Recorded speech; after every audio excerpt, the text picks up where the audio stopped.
Hallo und herzlich willkommen.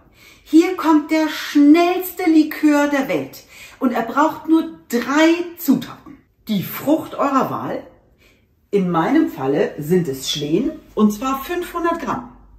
Wir brauchen 100 Gramm Zucker, Teezucker, Hagelzucker, Kandis, man kann aber auch normalen Zucker nehmen und dann brauchen wir Alkohol.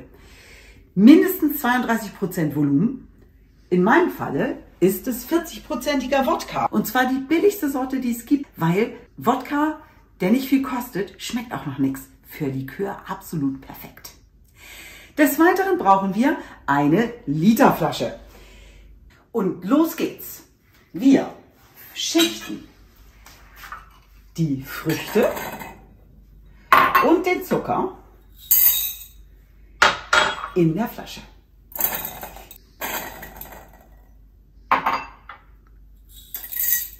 Dann gießen wir das Ganze mit dem Alkohol auf.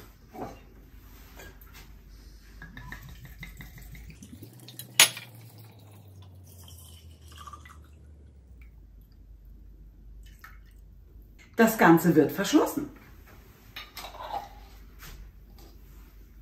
Und jetzt muss der am schnellsten gemachte Likör der Welt 6 bis 8 Wochen an einem kühlen und dunklen Ort ziehen. Wobei man ihn einmal die Woche schön schwenken muss. Wenn er dann fertig durchgezogen ist, wird er durch ein Sieb abgeseit und in saubere Flaschen abgefüllt.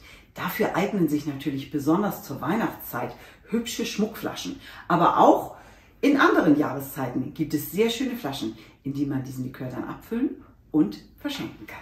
Das Schöne an diesem Likör ist, ihr könnt ihn mit jeder Art Frucht machen, die ihr habt oder die ihr nutzen wollt. Es eignen sich zum Beispiel auch noch ein paar Früchte, die aus dem Garten waren, die jetzt in der Tiefkühltruhe gelandet sind. Auch die kann man super zu so einem Likör verarbeiten. Wenn ihr Schlehen nehmt, wie ich in diesem Falle, für die, die sich mit Schlehen nicht auskennen, bei denen ist es ganz wichtig, dass sie einmal Frost bekommen haben. Habt ihr sie zu früh gepflückt, sie sollten immer schon schön dunkel sein, aber habt ihr sie vorm Frost gepflückt, sollten sie für ein paar Tage in die Gefriertruhe, damit sie dann den Frost kriegen, den sie brauchen, um ihren Geschmack richtig auszuprägen. Ich werde jetzt geduldig warten, bis dieser Likör fertig ist und sage zu euch Tschüss, bis zum nächsten Mal.